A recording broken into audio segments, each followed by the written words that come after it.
जीवा education department का जन्म हुआ। कब हुआ था? 94 में। 94। हाँ जी। ठीक है, तो कितने बैचेस पास आउट हो गए हैं? तो तब 9 ही बच्चे थे। अच्छा, और 3 टीचर थे। यहीं पर था घर में। घर तो घर 3 कमरे के घर में हम जीवा स्कूल चलाते थे और जीवा की क्लिनिक चलाते थे। लेकिन अर्नेट प्रोजेक्ट हमको मिला, रेडियो लिंक टावर मेरे घर के ऊपर लगी, एक सूर्य सॉफ्टवेयर लॉन्च किया। एस रामाकृष्णन इसके हेड होते थे, जो सी डेक के भी हेड बने। अच्छा। उन्होंने इसको लॉन्च किया और तब 250 रुपये पर आवर इंटरनेट सर्फिंग थी। तो जितने भी आर्टिकल इंटरनेट के लिखे गए वो वहाँ से लिखे गए। फिर हमने एप्पल के हेड थे, कंट्री हेड आलोक शर्मा, वो आए। उन्होंने हमारे बच्चों से बात की। उन्होंने कहा हम बड़े बड़े स्कूलों में गए, वो बच्चे भी ऐसे क्वेश्चन नहीं पूछते। तो उन्होंने फिर एक एप्पल गुरुकुल टीचर ट्रेनिंग की, फिर इंटेल की हमने टीचर ट्रेनिंग लिखी, फिर कंप्यूटर की किताबें लिखी, फिर आईकॉट की किताबें लिखी। तो मेरे पास ये सारे लेटर्स हैं सेक्रेटरीज के कि ये किताबें बहुत अच्छी हैं। इवन सुधेंद्र कुलकर्णी जो वाजपेयी जी प्राइम मिनिस्टर के सेक्रेटरी थे या जो भी असिस्टेंट थे, उन्होंने चिट्ठी दी। लेकिन वो देश में क्यों नहीं लागू हुआ? वो इसलिए लागू नहीं हुआ क्योंकि जो स्कूल और पेरेंट्स को चाहिए वो तो कुछ और चाहिए। उनको क्रिएटिविटी, स्किल और पर्सनलाइज्ड एजुकेशन और इंडियन ट्रेडिशन से कोई लेना देना ही नहीं है। तो वो हम हताश भी हुए उससे। लेकिन जब हमारे माननीय प्रधानमंत्री जी ने ये एनईपी बनाया और इसको मैं बिल्कुल एग्जैक्ट वही चीजें हैं जो हम यहाँ पर इतने 30 वर्षों से करा रहे हैं, skills based, right, personalised education, ये आई थिंक कीवर्ड है, ये हमारा वही है। अब इस पे आते हैं, पर्सनलाइज कैसे होती है? तो पर्सनलाइज्ड क्या है कि पूरे संसार में 800 करोड़ लोग हैं, लेकिन किसी का थंब इम्प्रेशन नहीं मिलता, आइरिस नहीं मिलता, फेस नहीं मिलता। यूनिक है। Liking, disliking, decision making, creativity सब अलग है। तो ये तो फिजिकल की बात हो गई, मगर आपका ये कहना है कि हर किसी की इंटेलिजेंस, स्किल्स वो भी अलग है, सब अलग है, सब अलग यूनिक है। हाँ, सब यूनिक है। ठीक है।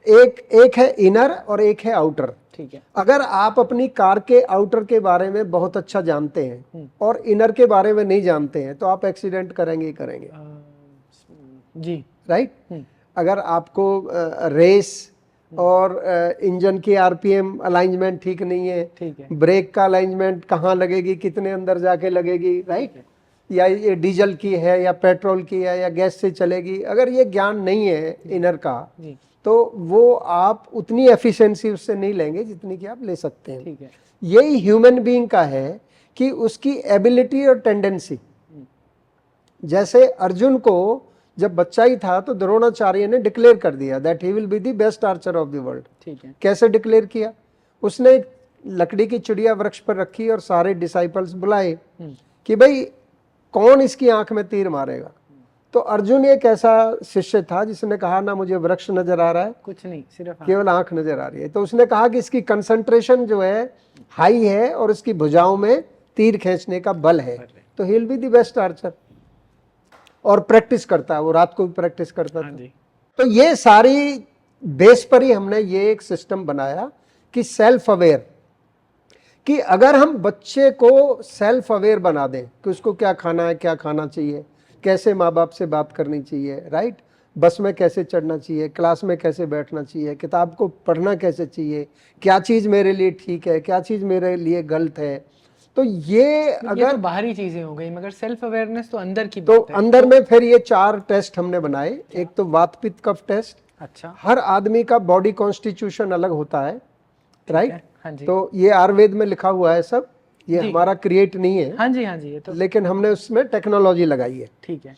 तो वात वाला बच्चा कैसे बिहेव करता है, उसकी डाइट किस प्रकार की होनी चाहिए। एग्जांपल दीजिए इसका, कैसे, मतलब एक किसी का बॉडी टाइप वात होगा, प्रधान होगा, कोई पित्त प्रधान होगा। जैसे मान लो कि मेरा पित्त प्रधान है जी, तो मैं डोमिनेटिंग आदमी हूँ।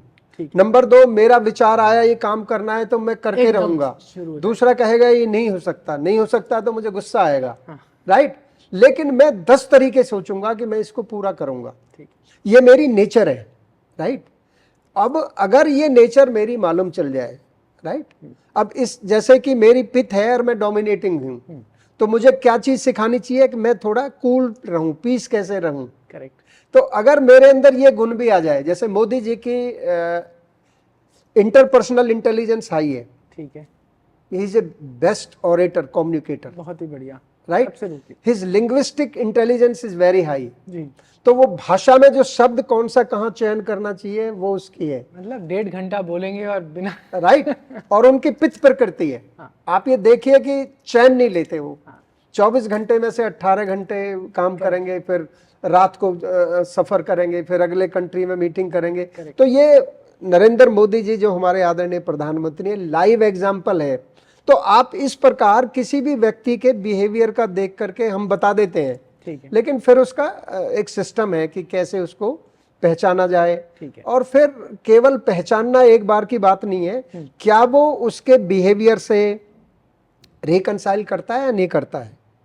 मतलब जैसे कि मैं कहूं कि आपकी जो है लिंग्विस्टिक हाई है, ठीक है, या आपकी मान लो इंटरपर्सनल हाई है, ठीक है, तो कहते हैं कि यार मुझे भीड़ में जाना पसंद नहीं है, अच्छा,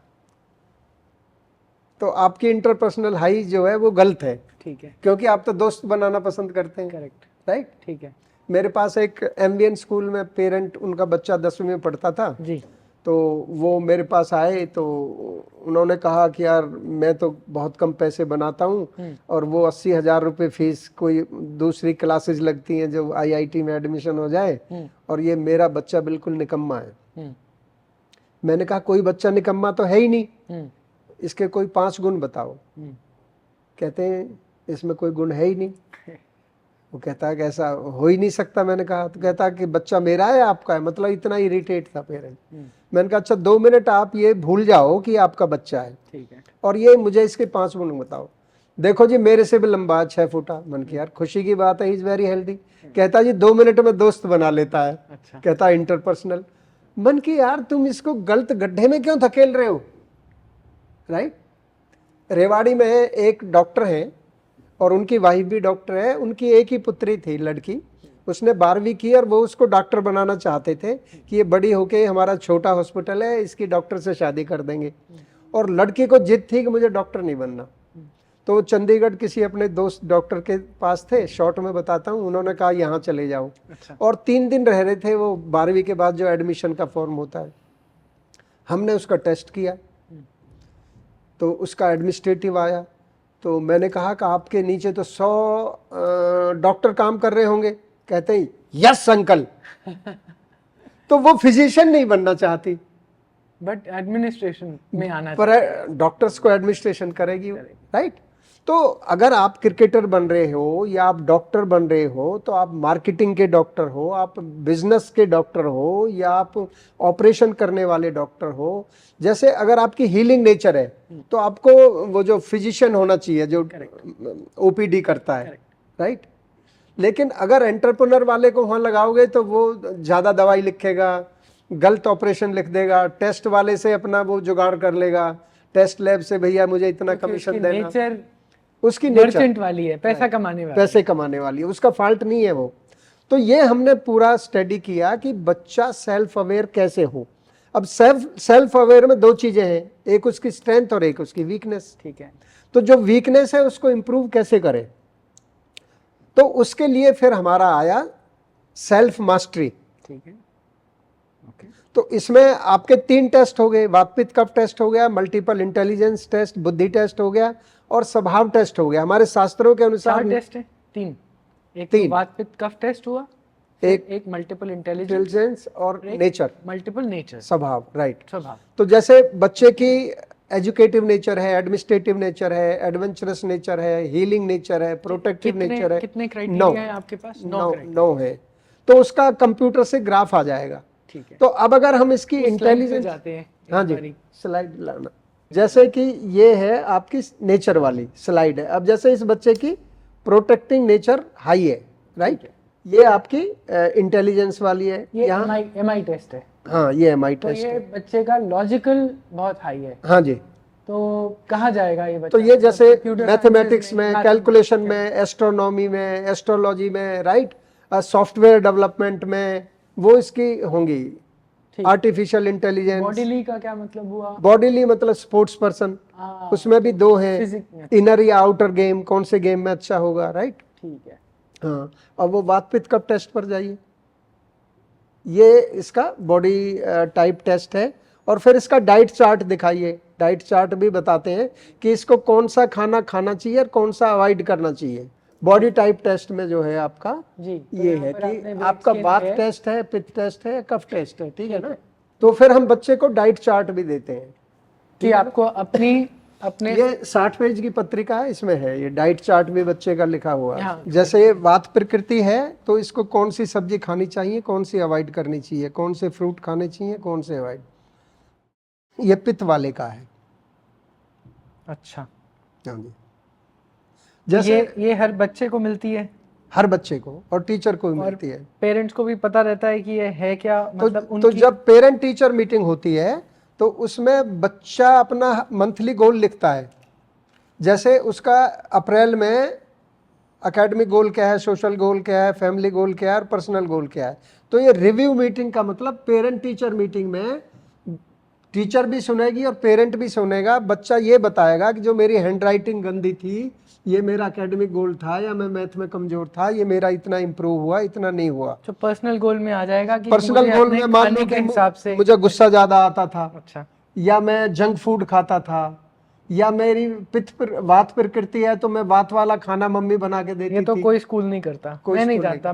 मेरे जो भी 12-13 साल के स्कूल में कभी नहीं हुआ। कोई नहीं करता, कोई नहीं करता। ठीक है जी। तो ये इससे निकल के आता है।